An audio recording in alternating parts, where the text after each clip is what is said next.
Hey folks, welcome back to my channel. In today's video, we are going to be talking about 3 key questions you should be asking yourself if you're considering applying for a Caribbean digital nomad visa. But before I get started, please make sure to like and subscribe to my channel to get your weekly update of Caribbean relocation related videos. So back to today's video.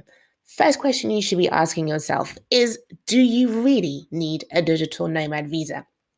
Seems like a really simple question to ask, but looking at the difference between what you can do on a tourist visa compared to a digital nomad visa is a really fundamental choice and understanding to have. Because depending on the length of time that you're likely to be spending in your destination and what you'll be doing that constitutes work,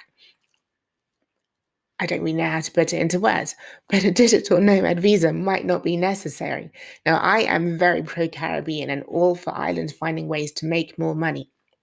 But for you, an ordinary person who wants to check out the Caribbean or reconnect to your roots, don't spend money that you don't need to spend.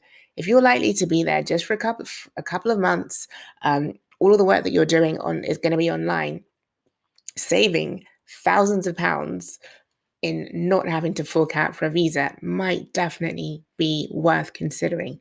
So do your research, understanding how long you'll be spending on the island, whether you want to be coming and going, are really key factors in understanding whether the digital nomad visa is the one for you. Which takes us to question number 2, ease of access. If you are going to be spending all this money and you really do believe that you're going to be in one of these Caribbean islands for at least 6 months, understanding how you're going to get on and off the island if you are going to be jetting around is actually really fundamental. For those of you in the US, it's probably less relevant because there are direct flights from the US to most of these destinations. But even once you're there, understanding how you're going to get from island to island or to other countries is really important. For example, those of us in the UK, you might well get one of these brand spanking new visas for Montserrat.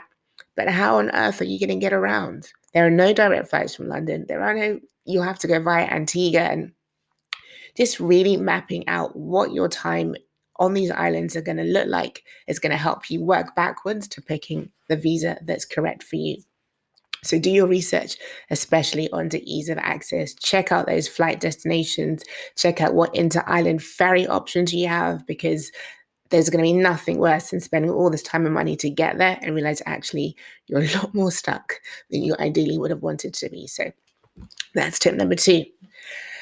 And number 3, which is slightly a counterintuitive one, because at the end of this conversation, I'm going to take you through the costs of each of the visas and what their basic requirements are. Seeing these costs, seeing these numbers might make you think that's everything you need to know. But watch this, forewarned with this essential information, which is cost of living. Some of these visas, right, let's be honest, they look like a bargain. Who wouldn't want to live in Bermuda for months on end for hardly any money at all? I think their visa's like under $300. But what does it cost to live there? This is a really, really fundamental question to be asking yourself, because I know a lot of us think that life in the Caribbean is cheap. People are just in the sun eating bananas and drinking coconuts.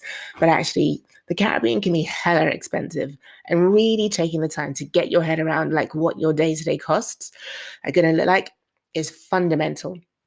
And if you're not sure where to start, hop over to the Exodus Collective via the link in one of the corners. I'm still working this out.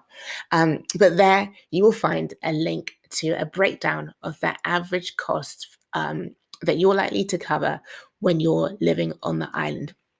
Because while Bermuda is cheap, the cost of living there, for example, is 118% higher than the US. Yes, folks, 118% higher. So that means on everything from utilities to gasoline to rent to clothing, you'll be paying more on the island than you likely would have been paying back home, which that's a shock you really don't want to have. So do your research, check out the numbers, enjoy the breakdown of island by island requirements, minimum income requirements, how much the visa costs, how much it costs for families, really, really useful.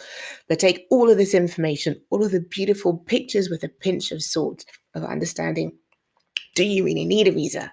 What does ease of access look like to the islands? And understanding the cost of living. Getting your head around those will make your journey and adventure so much more exciting. If you have any questions, drop them in the comments. Remember to like and subscribe, and I will see you next time.